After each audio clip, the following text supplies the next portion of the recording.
Yeah. You already know. Kappa Kappa. Young millionaires. The general. Okay, I wake up every day, I'm feeling good, I'm feeling great. Every day I'm getting paid, man, this life is going great. I just wanna celebrate, I made it in and out of state. $1 million in the case, I got it hidden somewhere safe. I multiply all my millions and really I am extremely wealthy. I distributed my millions with my family. This is just the beginning, I purchased a Lamborghini. Driving around the city, believe me, you haven't seen me. Made it through all the struggle, defeated all of my rivals. I was never entitled, I had to fight for survival. Man, this life is amazing, it's crazy the way we made it. Now I'm living my dreams and I'm burning, just getting started.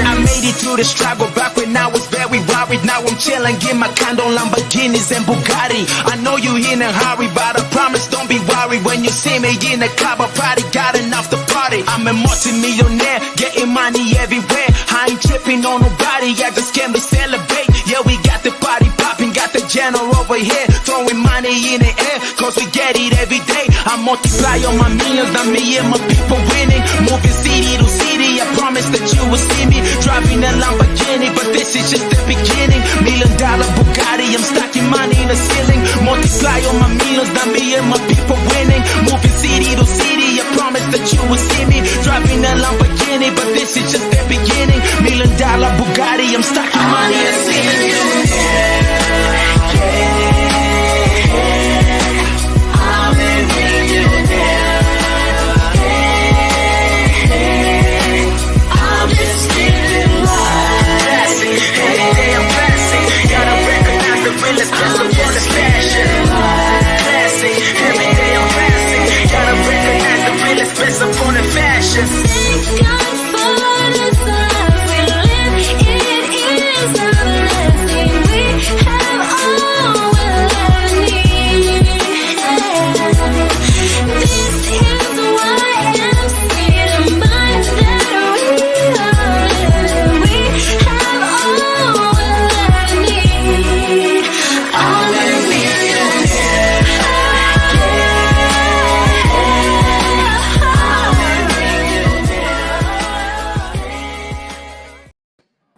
Live from the grill, the Truth Podcast. We got Big John. We got the General here. We got an awesome guest. We got a lot of.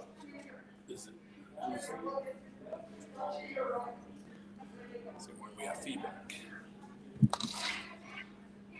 How about now? We're getting some feedback. Test one. Test 1 2. Test. Are you on? No. You're not on there. It's testing 1 2.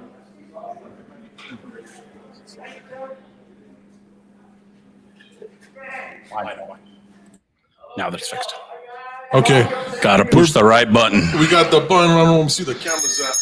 Oh no. All right, we're back, baby. We're back.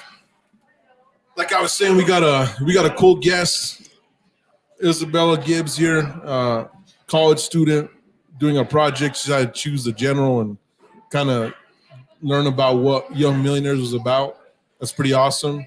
I met her with your mom reached out to me a long time ago, right about when you were graduating, right? Yeah.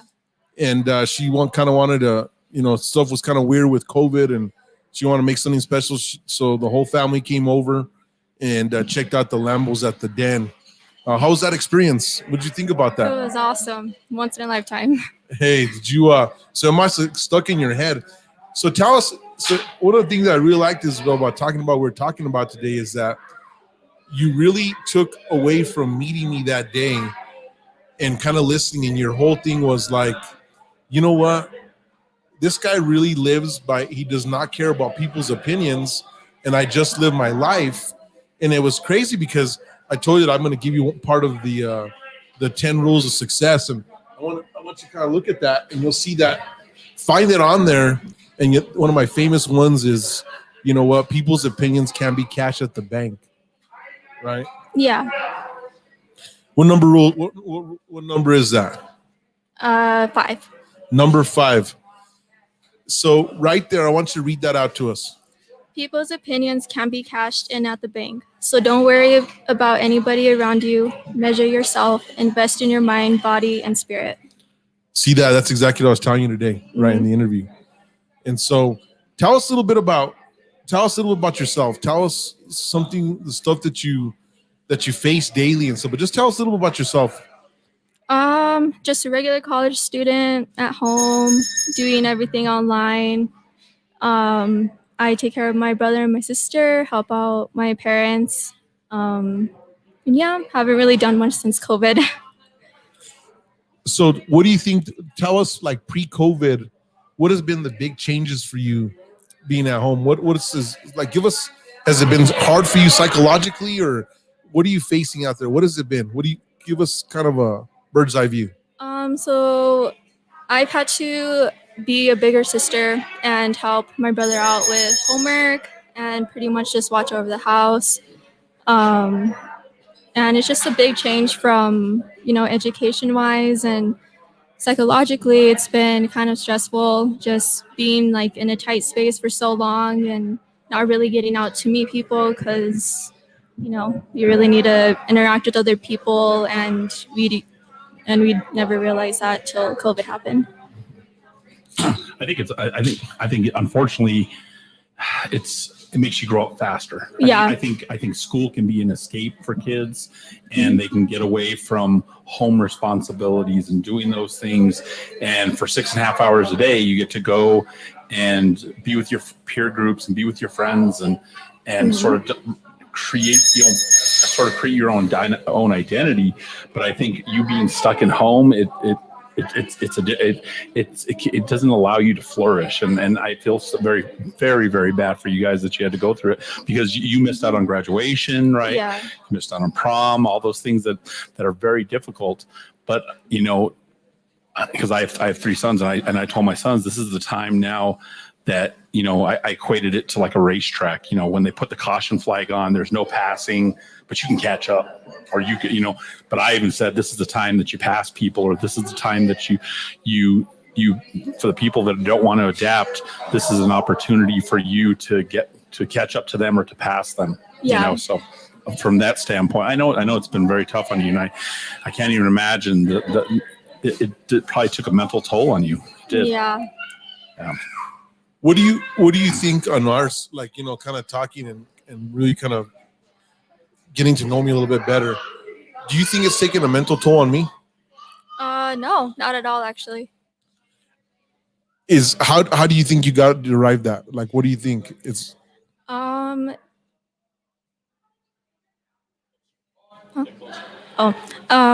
just after having our interview,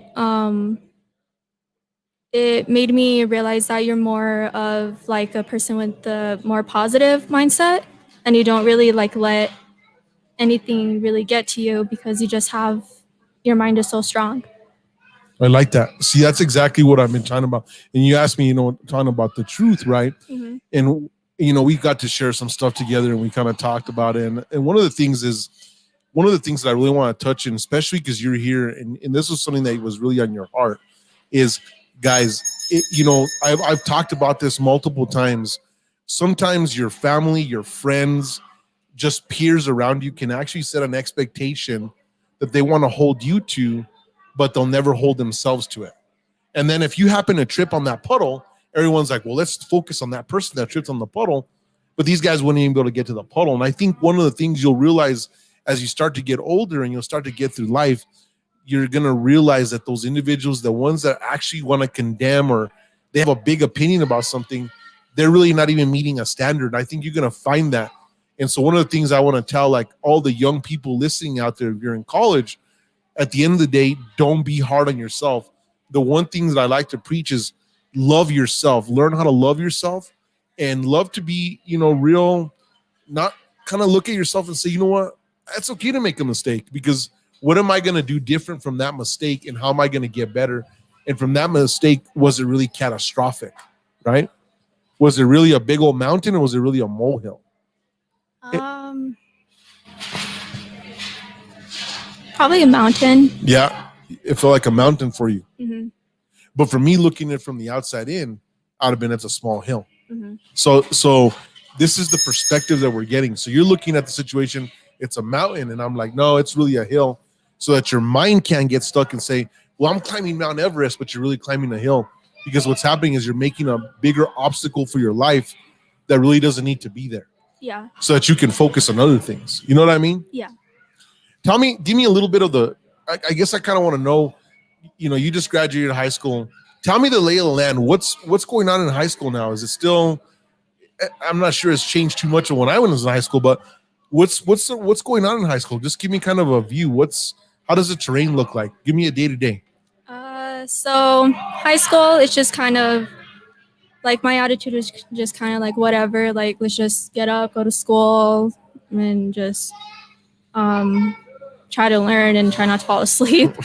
But I think, like, when I was around my friends, like, they helped me through a lot. And I think when you find like that right group to be around and not, the wrong crowd, then you kind of just, learn how to be comfortable, like, at school.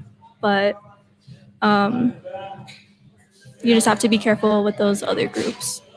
Yeah, because do they feel like they can influence you for the bad? There's like a lot. So there's still, so even when I was in school, there was always the good groups, the bad groups, the ones you're like, I'm gonna stay away from those guys or gals, right?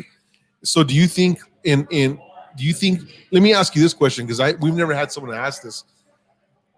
How much does social media play in your life in high school? A lot, actually. Just like, if you see someone that's, like, really fit, or like, in good shape, you kind of just compare them to yourself, and you're just like, well, I mean, why can't I be like that? Or they're so popular, like, what can I do to fit in? But you just have to meet those certain, like, qualifications, I guess. Like that standard. Yeah, the standard. They're setting a high standard. Mm-hmm. And is it people that are in school that you're looking up to, or is it like outside people like myself, young millionaires you're looking at? Is that more of an influence from the outside or internal, would you say? Probably outside. Probably outside? Mm-hmm. If you had to give it a rating, like in percentage wise, like, would you say like 80% outside influence and then maybe 20% internally, or you give me the number? I'm just putting numbers out there. I'd say like 50-50. Really? Okay. Yeah. So in the 50-50, like, give me some of the examples internally, like within your peers. What was that like? Like, what influence was that like on social media? It's just kind of like, being like more positive and more confident. Okay. But I kind of had that mindset where I was just like, I hate this, like, just kind of whatever. And then the outside, I was just kind of the same way. Okay. So let me ask you this. So, like, give me some people you look up to in social media. I look up to probably Post Malone mostly. Okay. Post Malone, like, one of your favorites. Mm-hmm. Who else? Anybody else? Are you a Kylie Jenner fan? Not really. No? No. I was in middle school, but I kind of turned away from that. So in middle school, what did you like about Kylie Jenner? Mostly just how she seemed confident, but I knew that she was like that because she changed herself from how she really was. Can you come and touch a little bit, like did you change yourself physically, or what do you think it was? Probably her attitude. Okay. Mostly, and yeah, because before she wasn't really like, out there, but now that she got like some work done, she's more, placed as like a woman that's, the best looking woman in the world, or okay. like that. Yeah, highest paid model. Yeah. Question. So a year ago you're a senior in high school and you're going through this online experience. Now you have a year forward and you're a college student. Yeah. Tell me, okay, so do you think that did high school prepare you for this point, or do you see a dramatic change, or tell me what you've seen that a year of growth? So I think that the one class I took my senior year, it helped me a lot with, or actually no, my junior year. It was AP Literature, and it helped me a lot with just like writing papers because that's what I mostly do. But the other classes, not so much.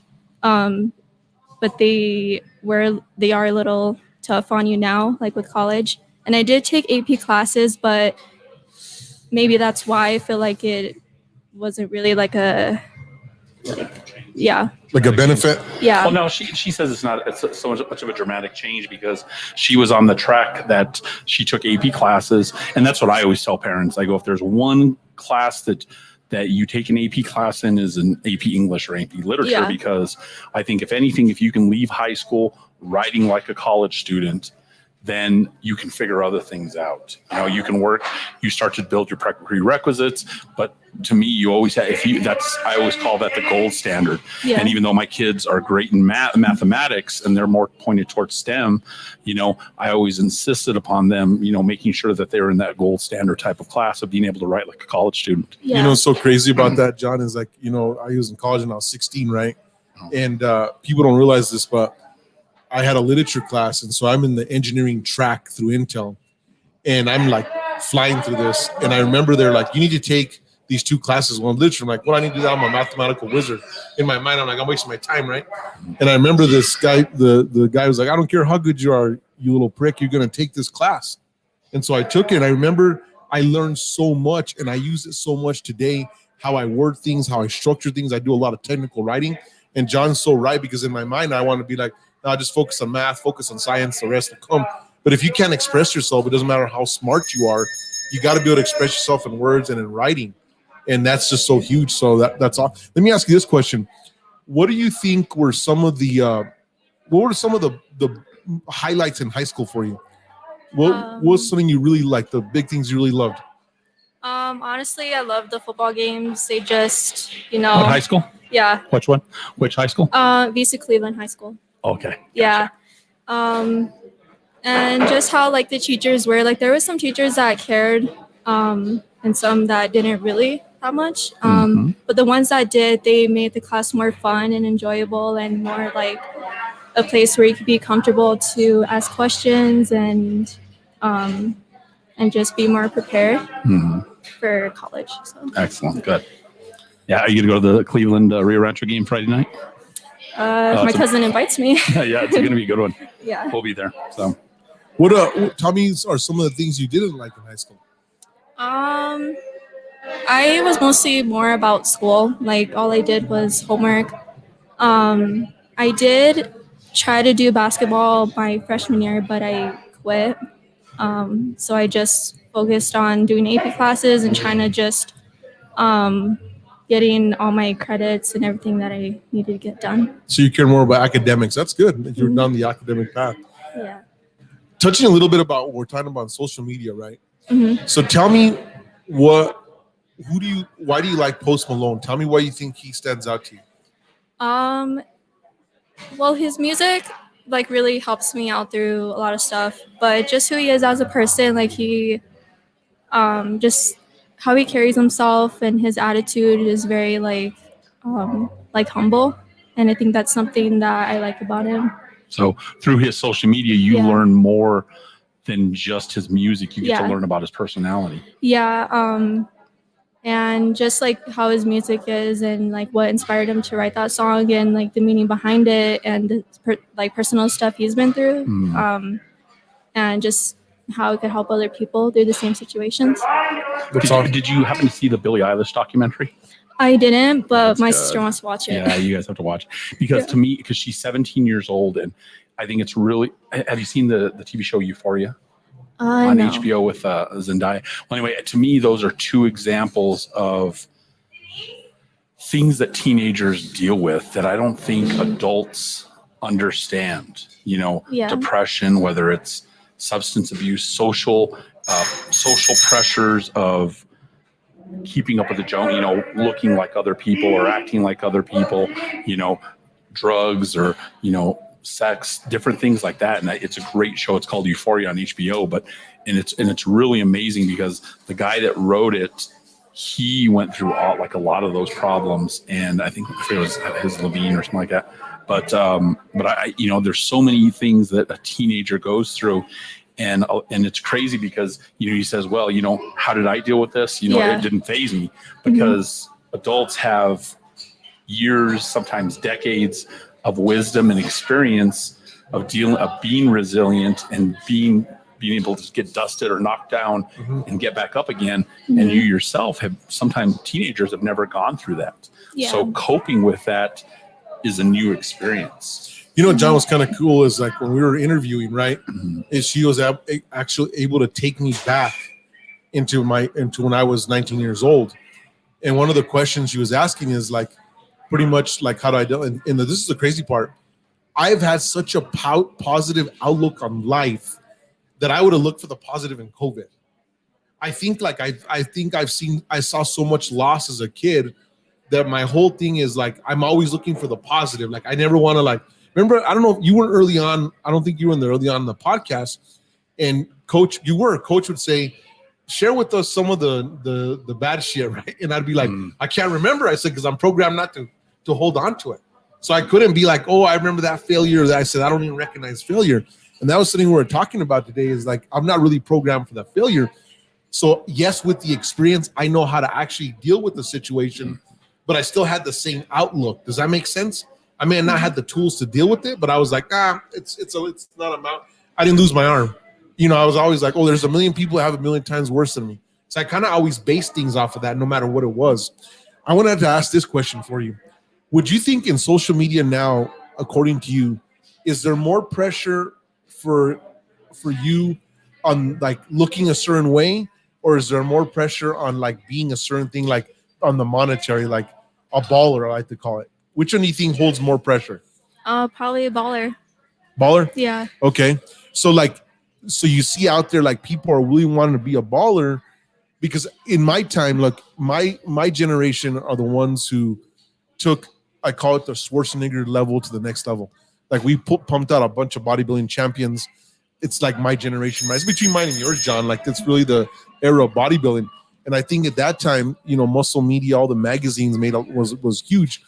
But I've heard that, and I want to ask that question. So it is more pressure with the whole baller lifestyle than even the physical look of it, right? Because Yeah. what do high school students feel? Is there like an extra pressure? Can you touch on that? For high school students, I think it's more of like teachers saying like you need to know this to be like successful, or like picking your major and just knowing all these things. But if like you don't do well in school, they kind of just give that bad advice, like you're not going to get anywhere in life. So I think that's what discourages students to not even try. And some of the crazy part is, right, some of the most successful people didn't even do good in high school, right? Mm-hmm. And so so is the message, are kids really taking that message to heart and thinking, man, I didn't do good in high school, I'm going to be a failure in my life? Is that kind of what's happening? Yeah. This is where I advocate, because I'm a teacher. I've been a teacher for 23 years. And who played a bigger role, your parents or the school, in putting you on the trajectory that you're on right now?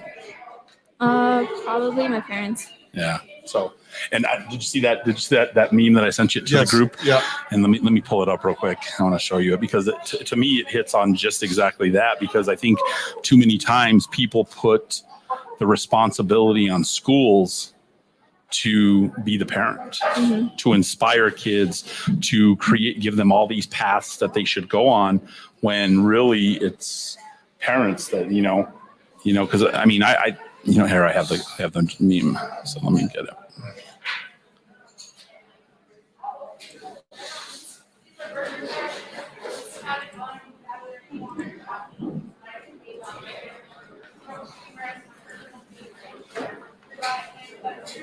Well, he's putting that up there. Isabel, would you say that? Would you think like if you met Post Malone that he would be very similar to the way he is on social media? I'm assuming yes, but social media isn't always correct about things. Okay, But, let me ask you this question. In seeing me on social media and then actually meeting me, do I look the same on social media or am I different? Do you think? Be honest. at first I thought like, oh, he's probably like, conceited or, whatever. But now that I met you, that it's kind of like way different. And I think you're actually like one of like the people that I look up to. It's okay. In my 40s, I thought that same way when I first met him too. So Yeah, so it's that, okay. that now I got to know him. Yeah. I know his backstory, and I know what's inside of him from his philosophy and stuff like that. Because I only knew him from going like once a year and seeing the Lamborghinis or seeing that, and then I didn't know him. So it's different when you do dive into a person and you get to meet them. That's why I don't judge a book by its cover. Yeah. So watch, I have that up there, and I saw somebody that post this, and I found the original tweet, and they've kind of taken some liberties and they've moved it around a little bit. And the original tweet said, imagine if schools actually help kids identify their strengths by exploring their talents from a young age, growing their skills over 12 years instead of letting them all follow the same routine, leaving them confused in life after graduation, But see, I crossed it out and I fixed it. I said, I think that's parents' responsibility. Now, schools, that's something extra, but I don't think that was kind of apropos. But I don't think it's schools' responsibility to create paths for you. Now, they do, because in middle school in elementary school you got to study music and physical education and art, right? You remember those things? So those are all opportunities for kids to find themselves. Middle school, there's middle school athletics, there's extracurricular activities, there's different electives you can take. So schools try to do those things, but I think ultimately parents are the biggest influence in pointing people to finding their strengths. You're 100% right, John. I think the situation is, if you were asking me this question, I said, your household is boot camp, and school is AIT, and then life is the war field. So what you got to learn in boot camp, you're going to apply to AIT, and how good you're going to get, and then life is the war field, right? And I think one of the things that I think is, you're right. If your parents you need to focus on school, you do this, you're going to do that. Even if you don't know what you're doing, but you're just doing it, you're creating a good habit. You asked me a strong question that says, what keeps you going and what's going on, right? And I told you, and so I was thinking about this, right? The number one thing that I think is one of my strongest powers is I learned how to create habits. So motivation, if you listen to podcasts, motivation is literally like fuel. It lasts for a while, but then it'll just burn out. So motivation is like nitrous oxide in your car, but you have to create habits. And I was thinking about this in my life. What's made me so successful are my habits. I'm up in the morning, no matter what. I feel like it's like, I got to get up no matter what. I got to eat at this certain time. I got to eat like this. I got to roll like this. I'm a very systematic individual. So one of the things that I'm always talking about to the youth is, you guys need to create habits. Like, as funny as it sounds, making your bed at a certain time, getting up a certain type of way, creating those patterns so that you can start to learn. Then once you create a good habit, then it becomes easy. Now, the second most powerful thing for me that just trumps everything is willpower. Willpower will keep you from doing anything negative. Like, John could tell you this. Like, my buddies, we used to do these big parties. They like to drink. And they'd be like, here's 10 shots. And I'd be like, no, sorry, cranberry spritzer. And they'd be so pissed because I would drink the shots. That was willpower. And that's in a refraining myself. On a moving forward trajectory, think about this. Willpower is like, you get up and it's like, man, I don't feel like getting up this morning. I got to hit the gym, right? And you get up there and you hit the gym, you get that willpower.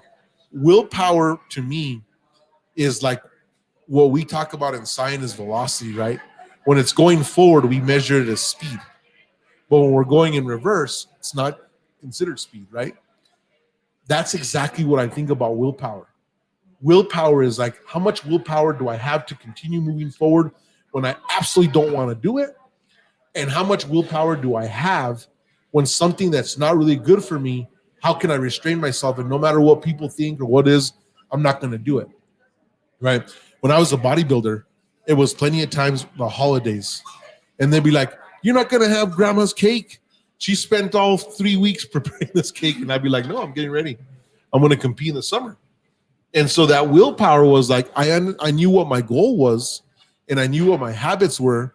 So no matter what people are going to throw at me, it could never shade my judgment because I was always practicing doing the same thing over and over again. And then I knew my end result goal. So I was like, no way in hell. I'm not going to do that. Right? Mm-hmm. Does that tell me, with me making that statement, how do you think you could apply that to your life? Probably by starting to get up like really early to do my homework for college, because I have those days where I sleep in, and it's part of the reason why I stress out. But after hearing that, I think I should just, do my thing, know what the end result is going to be for college and how much it's going to be worth it when, I start applying those things to my life. Think about this. You said you want to be an FBI agent, right? Yeah. Well, imagine the number one thing in order to be a good agent is no procrastination. Imagine if you procrastinated on the case and the bad guy gets away. So think about this. Let me ask you this. Why do you think you're sleeping late? I think maybe because my mental, sometimes I have those days where I can't sleep. So I kind of fall asleep late. So like in those moments, Staying up too late. are you staying up too late because you're doing it on purpose? Or do you have like some insomnia, or what's going on with that? I sometimes do get distracted on my phone. And when I get bored of my phone, I kind of just lay there and it's hard for me to fall asleep. And then I start thinking of like life in general or other things. So busy mind. Yeah. So look at this. So let me ask you this. So what time do you think it'd be good for you to get up? What time do you get up now? Now I get up at like 9 or 10. Okay. So you're wasting a major part of the day, right? Mm-hmm. And what time do you think you're going to bed? Probably at like 2. Okay. So we're missing. I've been that way for a year now because I haven't been, but I have to go back to class next Monday, and I'm like, oh my God. So it was funny because remember when they made the announcements that we're going to start going to school? Yeah. I had one day where I'm like, okay, it's 10 o'clock. I'm going to go to bed. And I'm like, oh my God. I stayed late rolling around, got up, wasted all this time. And you put in, just like anything, what he said, habits. Yeah. If you create bad habits, and they're hard to break. Yeah. And just exactly what he said, habits, and they're tied to willpower. Mm-hmm. And it's just a matter of, okay, what end of the candle do you want to burn? And eventually it catches up with you. Yeah. You know? I think with the situation with yourself, you need to put away that phone an hour before you're going to go to bed. Yeah. There's a study about you looking at screens. Even me, if I look at my phone, it kind of throws me off, but I got habits where I can just get over it and say, I'm going to bed. I can shut my mind off. Years of practicing meditation. Mm-hmm. But I think that's a time for you. You told me you're a strong Christian. So I think in that moment, that's a good time for you to meditate and pray. Yeah. Is put your phone away, take that moment to just get anything that's on your heart and soul, and then, pray about it, right? Yeah. That's, I think, a habit you should start off with. Yeah. Then you got no issues. Mm-hmm. So you got to put your phone. It's like, would you take your spoon with you to school? No. The utensils only used for breakfast, lunch, and dinner if you're going to eat a snack. Mm-hmm. That's exactly, you got to start thinking of your phone as a tool, not an everything, because then you're going to start screwing around, right? Yeah. And it is so versatile that we use it for everything. And I'm guilty of that too. It's like, we're guilty of all that, but we got to create those habits. Because I'm going to tell you right now, 9 o'clock, those are not the habits of successful people. Yeah. You're not going to get successful that way. You got to start practicing, especially now. You're 19 now, right? Yeah. Okay, so you got a year before you get to 20. Your 20s are your most important time. This is when you build all your good habits and you get rid of any bad habits you have, and you really focus on getting successful. You got that 10-year stretch to build a dynasty. Because what you don't want to do is you don't want to enter your 30s thinking, I wasted my 20s, and what am I going to do? Yeah. But then the clock's against you, right? Mm-hmm. You want to start putting those points on the board before you play. I know you didn't do sports, but it's like doing your homework. Yeah. You do all your homework up front, then you can do whatever you want later on. That's how you reward yourself. Yeah. So the procrastination. hmm So tell us, what school are you going to? I go to Arizona State University. Awesome. So yeah, you excited to go back? Yeah, I'm hoping that I get to go on campus, but for now it's just online like everyone else. So did you get to go on campus at all? I did once for financial aid stuff, but it's really nice and some people there are really nice. Just Arizona itself, like people are so nice compared to here in New Mexico. So Yeah, well, and plus, and I just saw this on, I think I was watching MSNBC this morning, and they're talking about, okay, what are the factors of why you want to go to college? Well, there's obviously the degree, but then there's also the experience, yeah. the networking, and being in Phoenix. Mhm. I mean, you get to wear shorts 9 months a year, you know, and you know, you get to be able to be warm, and you get to be able to enjoy the outsides and do different things, and it's just a different lifestyle than being here in the mountains at 5,000 feet, you know. So Yeah. you definitely missed out on that part of the experience, but I mean, there'll be hopefully an opportunity. And are you going back in the summer, or when are you going back in the fall? Um. And congratulations The- on getting into. Oh, thank you. Yeah, that's awesome. The fall. That's Yeah. excellent. Good. No, I lived there for 2 years. It's so much fun. I bet. So you have to bring it's John really back. nice. See that grinny head right there? So much fun. Yeah. What made you come back, John? My little sister was killed in a car accident. Oh, okay. Okay. So I was like, why would you come back to New Mexico? Well, I was planning to never do that. Mhm. You know, I wasn't going to come back. I was actually going to go into federal law enforcement. Mhm. I was studying justice studies at the time, had just enlisted in the military. I was going into the Army Reserves, and my little sister was killed in a car accident. And she was 17. And so my parents were devastated, and I moved back home, you know, and that was hard. It was hard because, you know, it changed the trajectory of my life, but I can't fault it because, I mean, I have 3 sons that I love, and they're my world, and I wouldn't have any of that if I stayed in Phoenix. Yeah. It would just be something different, you know. Yep. Let me get this camera going back again. But yeah, you saying you're at Arizona State would definitely put a glimmer that it's an amazing place, and you'll like my friends. I think I don't even associate with any of my high school friends. They're all everybody from Phoenix, and or childhood friends from like my elementary school days, like Michael. We Yeah. rode the bus in elementary school together, you know, but Yeah. but outside of that, you know, but my Phoenix friends. Isabel, let me ask you this question. So we're talking a little bit about social media, right? Mhm. And like what you saw, my perception. What in that perception, when you were looking at it, tell me kind of like what you were seeing out there. Like when you're looking at my social media, what was some of the things? And it doesn't matter positive or negative, doesn't matter. This is why it's called the Truth Podcast. I got thick skin. What were you getting from it? What did you think? Like probably just showing off nice things. But yeah, just after meeting someone, it really changes the way you view them. So in when you were seeing this, were you looking at like, can I achieve this or I can't achieve this? What was your thought process? I was kind of like, I can't really achieve it, but I think that's just part of my mindset because I really only had that mindset for a while, but it's something that I want to work on. Okay, so that's a good measurement, right? Yeah. So let me ask you this. So imagine that you're seeing that, but then your parents are seeing my social media, and they must have a different feel. Like, what do you think it was for them? Like your mom. Like, wow, how did he get there? Like, what did he do?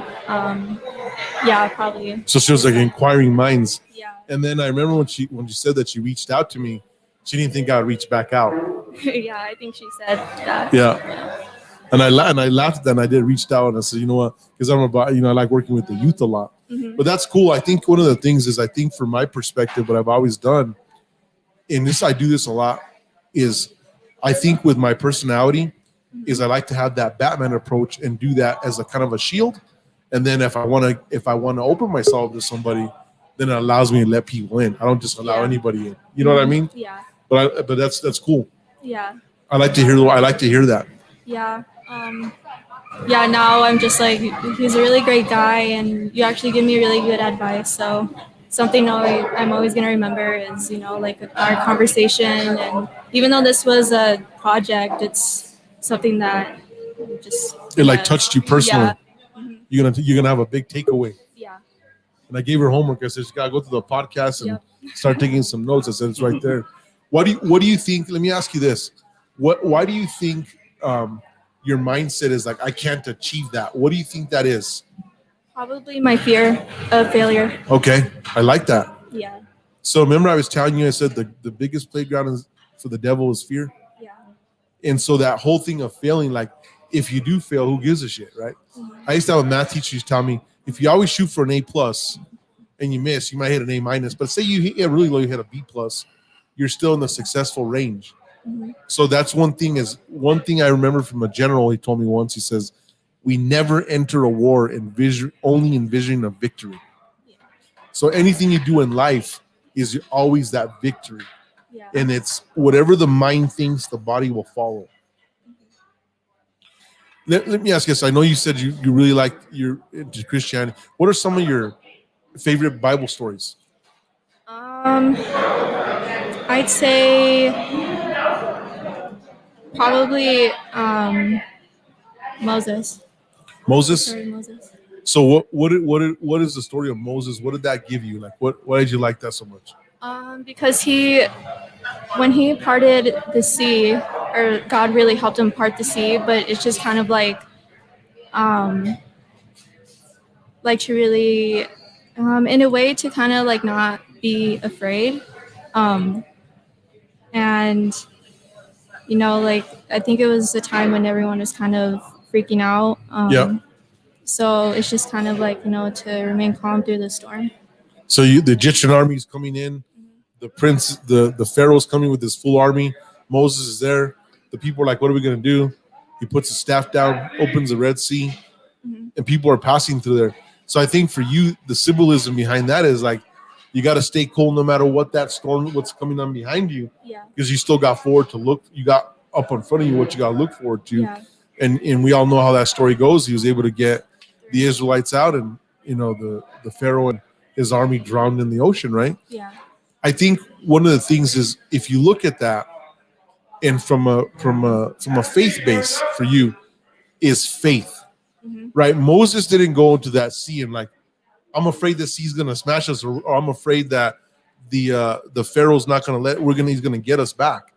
And so one of the things is, you have to learn to have faith, even if it's God's gonna be your guide or yourself, so never to fail, because you know what? You don't know what the outcome is. Yeah. Like, you might settle for a cheeseburger, and God might say, you know what? No, I want you to be the owner of Ruth Chris. You see what I'm trying to say? Yeah. So never set your mind based on anything. Because like John says, you don't have enough data or experience to say you can't do it. You've never done it. You're just still in high school. Yeah. You're still getting into college. You see what I'm trying to say? Yeah. So you got to get that out. Remember I told you about trash? Mm-hmm. I said, if I gave you a trash bag full of trash, are you going to keep it with you? Nope. Especially if it was real stinky, right? You're not going to do it and get rid of it. That's mindset. The moment you start to get a negative thought like, oh, I can't achieve this, or it's fear, I'm going to get that trash bag. I'm going to say, out the window. Shut the door in the dumpster. It's not allowed in my home. Your mind is that home. Don't allow those fears like, I can't do it. Take it more of the approach like, I'm going to give it my 1,000% all. You know what's crazy? I was a weird kid, right? I was always like, I'm going to do this. No matter what. The odds were against me, and I was like, I'm going to do this. But so one of my favorite Bible stories, well, I got two, is the story of Moses and the story of King David. I mean, not Moses, Samson and King David, right? And so I went to the approach of, did God give me gifts that I'm not even realizing, like the strengths of Samson, and here I'm questioning it, but yet I'm taking out all the Philistines. So sometimes, do you really have a magical gift, but your fear is keeping you from actually knowing what that gift is to take it to the next level? You see what I mean? Yeah. And so it's something to think about and focusing for yourself in that. And even the listeners that are listening out there, is fear is bullshit. Fear is not going to get you anywhere, right? Mm-hmm. Fear is literally building a mental wall. Like, it's not really there, but you're building that obstacle for yourself, right? Yeah. Do you think I deal with fear in my life? No. I do. You do? And let me tell you how it is. I look at fear and I face it, and it's like, okay, what could really be the worst case scenario, and what's the best case scenario? And I don't let it live. I only visit that moment, and then I'm out. I don't acknowledge it, but I'm in that moment saying, why am I feeling this way? Is it because of an experience? Is it because of, am I afraid to lose something? You know what I'm trying to say? Yeah. So if you eliminate those questions in your mind, then you're not gonna be worried about any of that stuff, Yeah. right? Give me what are the 2 big goals that you want to achieve? I think probably to fix my mindset first, so that I could have that motivation to keep going. And as a college student, you have those days where you feel like you can do it, but you need to pick yourself up and just keep going, because that could get you somewhere big along the way, rather than just staying in one spot and not really getting anywhere. And probably just changing the little things, like waking up early, finishing all my homework, and spending my time more wisely. John, what do you go tell us? John, did you have some fears going up in your life? Like, can you give us, Definitely. give us a snapshot? No, definitely. But even like, because she's saying, okay, so what are things that right now? Like, I know I have a college age son, and he's in his 4th year of college. And I remember him about a year ago coming back and saying, you know what, it's going to take me 5 years to graduate, whatever. I took some wrong classes his freshman year, and he was kind of like bummed about it. And I told him, I'm not. I go, I don't want you to rush to become an adult, to rush to pay a mortgage, rush to do all these things in life, because you can't buy youth. You can buy tons of things in your life, but you can't buy ever being a kid again, Yeah. So my biggest recommendation to you is don't rush things. Don't rush getting married. Don't rush having kids. Don't rush wanting to become an adult too soon. Yeah. Because you can never ever buy what you have. And that's a gift right there. And it may not seem like that, because just like you said, you described it felt like a mountain when it was actually just a little molehill. Yeah. But you just don't have the perspective to realize that it's this little tiny little bump in the road when there's such a big world out there for you. Don't rush those things, but what you asked me, fears, it was fitting in. It was, wanting to be a bigger part of my peer group. And I remember making that transition of not caring, not giving a shit about what people thought of me. It was like versus the way I felt in high school. I felt like, I got to make people like me. I got to do this. I got to act a certain way, and I can't even imagine your generation now, because before we could live in isolation and nobody knew what we were doing, but that's just it. Is people are doing TikTok dances, or people are showing that they're traveling to places and they're doing all these things. And you're like, okay, well, I want to show those things too, so, so those pressures are magnified because of technology. It's a great thing, the access to technology, because now you have the world. I remember, when I was a kid, and I graduated in '89, we had a 1972 set of encyclopedias in my house, and that was my Google. And like the best letters were missing. I don't know where the fuck they were, so I'd I'd be like, damn it. And like the shit was old. Like Richard Nixon was in there, but this was Ronald Reagan, 20 years later. But you guys have amazing things at your fingertips, but it can also be an amazing strength or amazing point of negativity to where you can let it make you be depressed or be sad about things, or, change the way you cope with things. But it can also be this amazing tool too. Yeah. I think mostly, like, I've noticed, like, on TikTok or social media, like in general, they focus more on the negative, and I think that's what makes like teenagers, or like even adults too, like be depressed, or like not really have that positive thing in their life, and it could affect like relationships too. So. Oh yeah, and to me, I see, like, I post things, and like the trolls will come in and they'll be like, it's like they're dangling that piece of bait there. And they're wanting you to take it because they want that negativity. You know, I mean, unfortunately, the last two mass shootings were guys that they're called incels, involuntarily celibate because they can't get laid, you know, and so now they're going and shooting up people and killing people, you know. But those are things that, you know, and they get in these communities, and then they get in these groups of hate, and then they flourish, and then they take it out on people. But by the same token, just don't take the bait. Yeah. You do you, and don't focus on the negative, because there's always going to be people that are jealous, that are envious, that are just there to project their own sadness on you. And it's more a reflection of who they are versus what they're really describing about you. Yeah. So John, what was this guy was taking sexual frustration to the next level? One of the shooters? Oh no, the last two shooters they're called incels. Yeah, like the guy's social media post that he can't find a girlfriend and that he was bullied, you know, and that may be very much the case, but by the same token, that also has to make you a resilient person. Yes. And you have to also learn how to stand up for yourself and find different groups of people to be around. Yeah. You know. Yeah. You know. I didn't know that. That's just like even the last guy that shot the 10 people. Oh, the 8 people in Georgia, that was an incel. This last guy now, they're thinking in Boulder, he was an incel too. They're called, and like up in Toronto, like a couple of years ago, where that guy used a van to run over people. You know. Yeah, it's a crazy moment. It's pretty crazy about but that. But again, who has the biggest role in that is parents.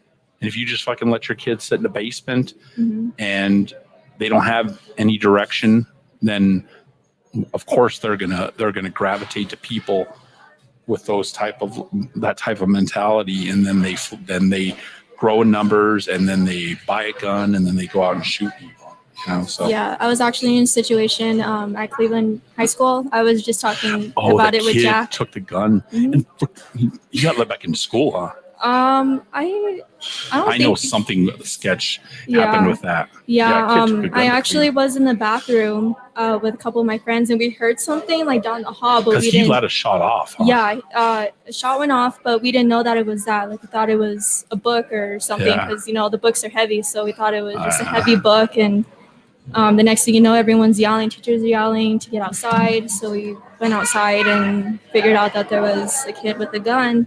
And so that took some time away from school, and then just going back, like it just freaked everyone out. And they even had counseling, and also the parents knew about it. So it's just kind of how, you know, parents play their role.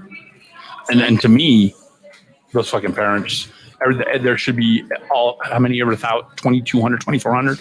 Every single one of those parents should sue those parents to where they have nothing left, because it's your responsibility to make sure that you secure those weapons, and you make sure that you keep those away from your kids. Yeah. You know, I mean, let me see. I don't want to find this story. It's just a crazy situation. You know what I mean?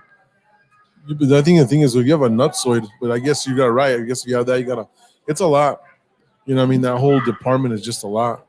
You got to really kind of have a different. I mean, there's so many pressures, like you're saying. Well, at least it's. Let me ask you this: the kids around you.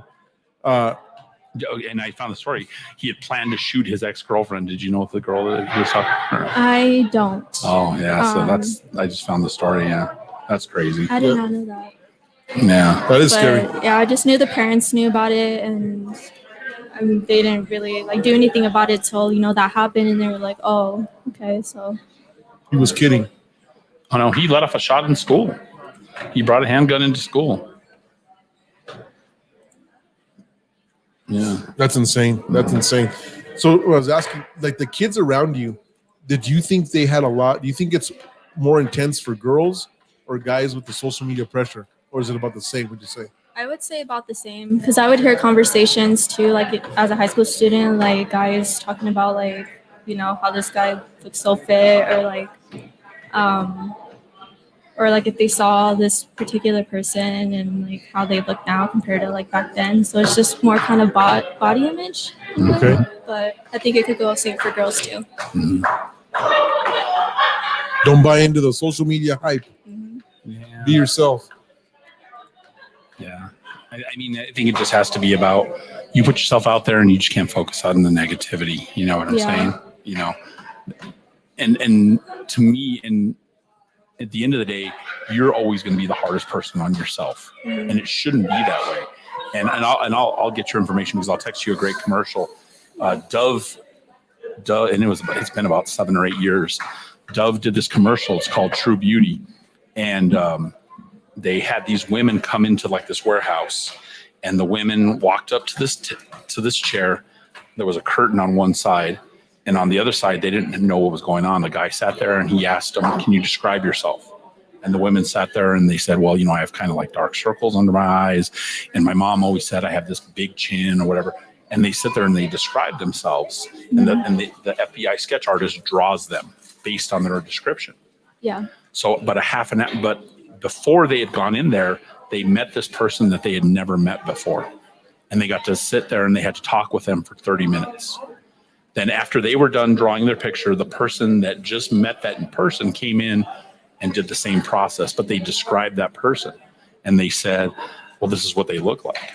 They have this length of hair. This is what their eyes look like, blah, blah, blah." And they did it with all these different women. It's a really cool 6-minute commercial. And then the FBI puts up all the pictures, and the women get to go back in there and they get to see themselves as the way they describe themselves versus the stranger that they just met. Almost in every instance, the stranger got a more accurate picture than the person that was describing themselves. So the moral story is that we're so much harder on ourselves than anybody else, or we see the flaws in ourselves. We see little things that we want to focus on when those aren't really what the world sees. But it's a great commercial. I'll put the link in the message, but it's a really good one. Well, Isabel, I want to thank you for coming to the Truth Podcast. I hope you got a lot of good stuff for your school project. Thank you. Out of ASU. Big John, I think, you know what, guys? I think we got a lot of perspective out there. I think one key thing to take out is willpower, and back to your setting up your habits, because that's going to set you up there. And then the third thing is, you know what, guys? What you see on social media might not be true. You heard it on both situations, right? So at the end of the day is grade yourself and set yourself up. Be your own grade, and don't be hard on yourself. Love yourself. Take that campaign and don't be so harsh, and just love yourself, and congratulate yourself on all the small things. Don't focus on the big, on the stuff that you think are mountains that are really molehills. We're out. Until next week.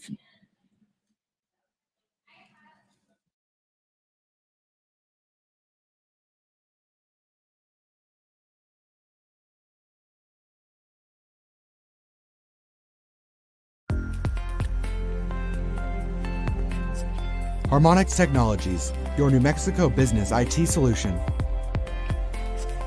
With incredible products that will fit your needs both big and small, and unmatched service, it's your vision delivered.